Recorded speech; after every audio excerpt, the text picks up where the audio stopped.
Je vais recevoir un peu de haine pour cette vidéo, mais je crois qu'il y a des choses très impopulaires que je dois dire sur ce qui vient de se passer en Amérique. Mais avant de le faire, il y a quelque chose que je dois admettre. Les gars, je sais que je suis ici en Grande-Bretagne, et j'ai déjà entendu venant des frères et sœurs américains à travers le monde entier. Gardez simplement votre nez hors de ces choses en Amérique. Vous êtes là-bas, ce ne sont pas vos affaires. Et vous savez quoi? Je respecte ce point de vue.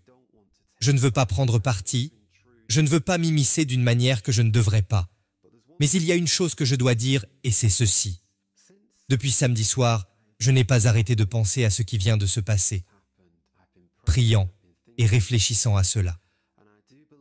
Et je crois que le Seigneur a mis certaines choses dans mon cœur que je dois partager avec vous. Et si vous le souhaitez, j'espère que vous emporterez également certaines dans votre cœur.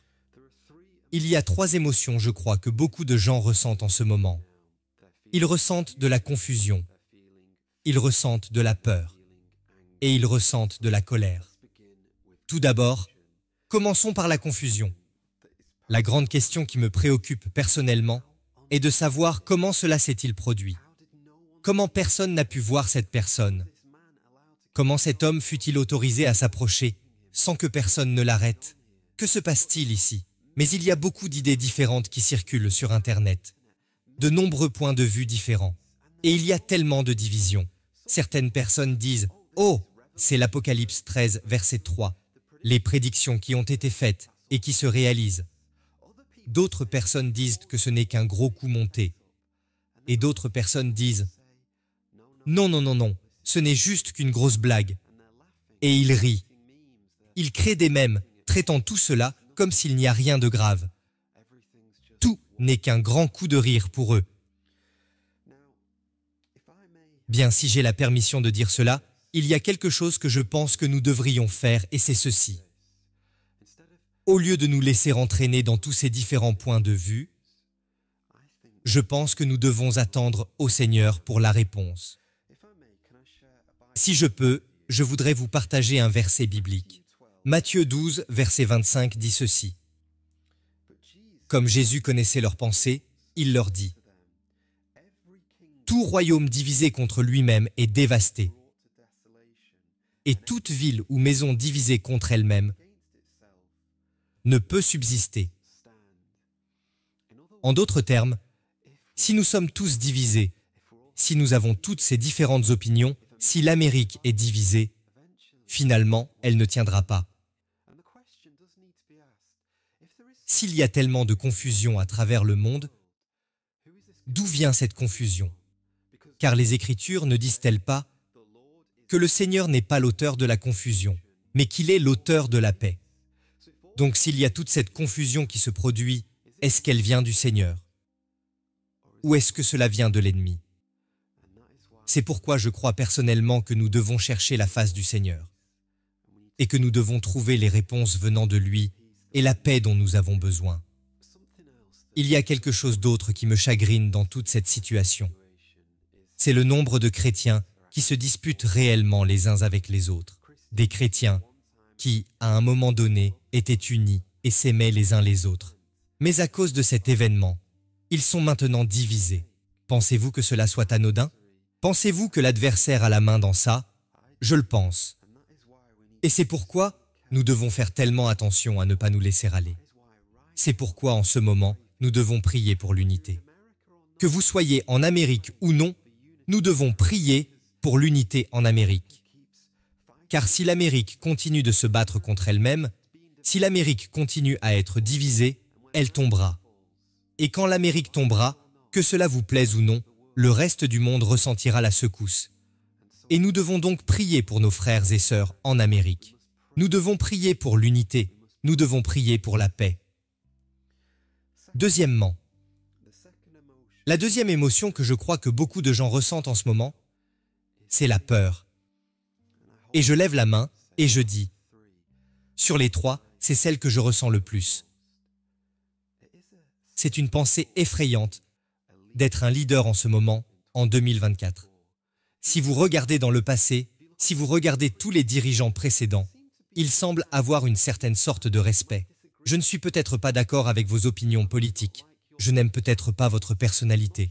Je ne suis pas sûr de la façon dont vous faites cela, mais je vous respecte toujours, parce que vous êtes un leader. En ce moment, il semble qu'il n'y a aucun respect pour les dirigeants. Et cela m'inquiète, cela me préoccupe. Et ce qui me préoccupe encore plus est ceci. Actuellement, si vous êtes du côté du christianisme, si vous avez une sorte de moralité basée sur les valeurs chrétiennes, vous allez être un problème pour l'autre côté. Vous allez être un problème pour le monde, et le monde va essayer de vous éliminer. Nous avons vu cela plutôt en début de cette année, à Sydney, avec l'un des évêques, un homme qui tient haut les valeurs chrétiennes. Oui, vous n'êtes peut-être pas d'accord avec sa théologie, mais il défendait la Bible, et il se rangeait du côté de la Bible, et les gens ont essayé de l'éliminer. Il y a quelques années, à Speaker's Corner, l'une des missionnaires, l'une des dames là-bas, elle prêchait la Bible, et les gens ont essayé de l'éliminer. Puis samedi soir encore, nous avons vu une situation très similaire. Un homme qui veut défendre les principes bibliques. Oui, vous n'êtes peut-être pas d'accord avec tout ce qu'il fait, mais vous devez l'admettre qu'il fait de son mieux pour défendre la Bible et ses points de vue. Et qu'est-ce que le monde a essayé de faire? Ils ont essayé de l'éliminer. Je pense que c'est un signe des temps. Et je pense que vous et moi devrions aussi regarder par-dessus notre épaule. Car il ne faudra pas longtemps avant qu'ils viennent contre nous aussi. Écoutez-moi, une autre chose qui me dérange,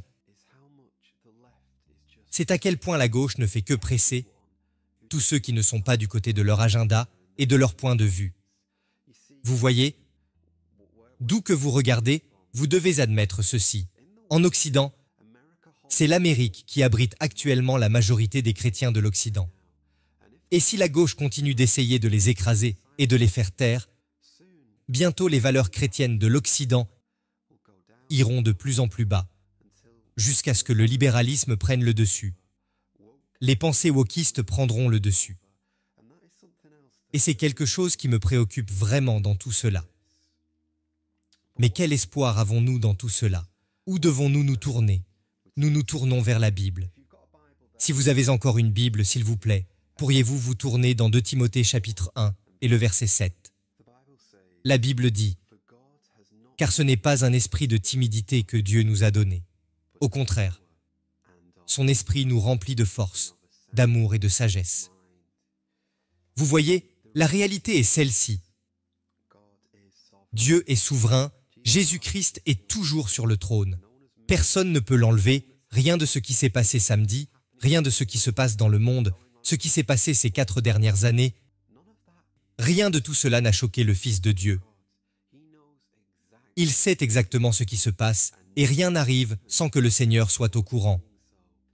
Vous vous rappelez, quand Jésus a dit à l'un des disciples, Simon-Pierre, « L'adversaire a demandé à te cribler comme du froment. Mais j'ai prié pour toi, Simon-Pierre, afin que tu ne défailles pas, afin que ta foi ne défaille pas. » Avez-vous compris? Le point est que l'adversaire doit demander. Et aussi vous vous souvenez dans le livre de Job, lorsque l'adversaire s'est présenté devant Dieu et a demandé qu'il puisse mettre la main sur le serviteur de Dieu, Job, et que Job va renier le Dieu vivant. Le malin est retenu, et il ne peut faire que ce que le Seigneur Dieu lui permet de faire. Alors prenez courage maintenant. Lorsque nous voyons ces choses se produire, rappelez-vous simplement que Dieu est sur le trône, et qu'aucune de ces choses n'arrivera, à moins que le Seigneur Dieu permette que cela se produise. Mais il y a un autre verset. J'adore ce verset. C'est dans Matthieu 10, verset 29. Ne vend-on pas 2 passereaux pour un sou? Cependant, il n'en tombe pas un à terre, sans la volonté de votre Père. Et même vos cheveux sont tous comptés.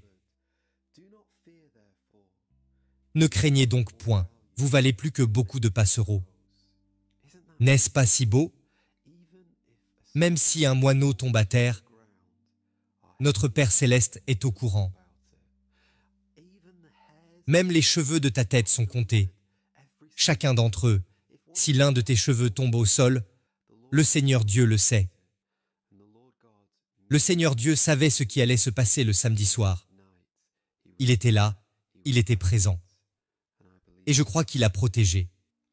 Je regardais en fait l'émission de Jesse Waters sur Fox News. Et là, ils avaient un expert qui disait que même l'un des hommes les plus inexpérimentés aurait pu atteindre la cible. Même un débutant aurait pu y parvenir. Et pourtant, cette personne l'a raté. Pourquoi? Cet expert affirme que c'était une intervention divine. Il affirme que si ce n'était qu'un millimètre, juste un millimètre, ça aurait été une histoire complètement différente. Et dans Éphésiens 4, il croit que l'armure de Dieu était là pour protéger. Personnellement, j'ai dit que je n'allais pas prendre parti, mais je dirais ceci. Je crois qu'il y avait un ange là-bas dans ce meeting qui a évité cela. Parce que le Seigneur Dieu voulait qu'il soit épargné. Le Seigneur Dieu avait un but pour lui. Et nous savons que les voies du Seigneur sont plus élevées que nos voies. Et il l'a gardé en vie pour une raison. Alors rappelez-vous simplement, quels que soient vos sentiments, rappelez-vous simplement que le Seigneur a la main sur ces situations. Et le Seigneur est souverain, alors ne soyez pas effrayés. La troisième émotion que peut-être vous avez en ce moment, c'est de la colère. Un peu plus tôt, j'ai parlé des mèmes qui ont été créés. Et je trouve cela vraiment assez préoccupant et bouleversant que dans la génération dans laquelle nous vivons, quelque chose d'aussi grave que ce qui vient de se produire puisse être transformé en blague. Il y a quelques années, en Sierra Leone, un touriste était en visite et il voit des enfants devant lui jouer aux billes. Alors qu'il se rapproche, il se rend compte qu'au lieu d'avoir les billes de marbre traditionnelles que nous utilisons, les enfants jouaient avec des diamants. Pourquoi? Parce qu'en Sierra Leone à cette époque, les diamants étaient tellement communs pour eux qu'ils n'y voyaient aucune valeur. Et pourtant, c'est ce qui peut arriver à vous et moi. C'est ce qui semble arriver en ce moment à cette génération. Des choses sérieuses qui se produisent, ce meeting était très important. Et pourtant les gens le traitent de manière si insignifiante. Les gens se moquent de ce qui s'est passé. Ils ne le feraient pas il y a 50 ans. Et pourtant aujourd'hui, tout n'est qu'une grosse blague. Et peut-être que cela nous met en colère. Peut-être que nous avons envie de combattre le feu par le feu. Il peut avoir en nous un désir de riposter et de dire « Ok, si c'est ce que vous voulez faire, eh bien nous pouvons aussi jouer à ce jeu. » Bien, qu'a dit Jésus quand nous sommes tentés de penser ainsi? Le Seigneur Jésus-Christ a dit « Aimez vos ennemis. » Et même si vous pouvez voir ces gens comme vos ennemis, le Seigneur Jésus-Christ vous commande de les aimer. Vous voyez, en tant que chrétiens, nous ne sommes pas appelés à haïr, mais nous sommes appelés à aimer. Et vous savez que la haine ne gagnera pas la journée, mais l'amour le fera. Et nous sommes appelés maintenant à aimer ces gens, malgré ce qu'ils ont fait, malgré ce sentiment, malgré tous les rires et les moqueries sur Internet. Nous sommes appelés à aimer ces gens et à prier pour eux. La Bible dit dans 1 Pierre chapitre 3 versets 8 à 9. Enfin, soyez tous animés des mêmes pensées et des mêmes sentiments, pleins d'amour fraternel, de compassion, d'humilité. Ne rendez point mal pour mal ou injure pour injure. Bénissez, au contraire. Car c'est à cela que vous avez été appelés, afin d'hériter la bénédiction. Il y a un exemple très célèbre, de ne pas rendre le mal pour le mal. Vous vous souvenez de David dans la Bible? Il a été dit de David qu'il était un homme selon le cœur de Dieu. En d'autres termes, beaucoup de choses que cet homme faisait lorsqu'il marchait dans l'esprit, cela faisait fondre le cœur de Dieu, cela a ému le cœur de Dieu. C'est ainsi que Dieu veut que les hommes et les femmes agissent. Et ce qui s'est passé, c'est que le roi Saül est devenu jaloux de David. Et à plusieurs reprises, il a essayé d'éliminer David. À plusieurs reprises, et à un moment donné, c'était devenu très proche, comme ce que nous avons vu samedi soir. Pourtant, Il y a eu une opportunité une fois, lorsque Saül était tout seul dans une grotte. David et ses hommes étaient derrière lui. Et David avait l'occasion de se venger. David avait l'occasion d'éliminer Saül, parce que Saül était tout seul, et il n'avait aucun espoir de gagner. Mais qu'a fait David? Il a juste coupé un morceau du vêtement de Saül, et le lui a montré plus tard. Ceci est un signe que j'aurais pu t'éliminer Saül, mais je ne l'ai pas fait. J'ai choisi de pardonner, j'ai choisi d'aimer, j'ai choisi de laisser ces décisions entre les mains du Seigneur. Parce que qui suis-je pour toucher à loin du Seigneur? Mes amis, je pense que c'est ainsi que nous devons réagir dans cette situation. Nous devons attendre le Seigneur Dieu pour rendre sa justice. Il y a un verset très célèbre que vous savez, je vais citer maintenant. Il se trouve dans Romains 12, verset 19. S'il vous plaît, je sais que nous bougeons beaucoup dans la Bible aujourd'hui, mais je voulais juste vous parler avec mon cœur, avec quelques petites notes ici, et partager avec vous un type de vidéo très différent, sans tout le montage. Je voulais juste que vous voyiez comment j'ai réfléchi à cette situation. Romains 12, verset 19 dit « Ne vous vengez point vous-même, bien-aimés, mais laissez agir la colère. » Y a-t-il des exceptions à cela? Bien sûr, il y en a. Si quelqu'un vient chez moi en ce moment et essaye de faire du mal à ma famille, je vais faire tout ce que je peux pour essayer de protéger ma famille. Et aussi un gouvernement, je crois, est appelé à protéger la nation. Et il y a un moment où nous ne restons pas les bras croisés et laisser Dieu être Dieu. Non, nous devons réagir à certaines situations. Mais je crois que le principe primordial ici est qu'en tant qu'individu, nous ne devons pas prendre les choses en main.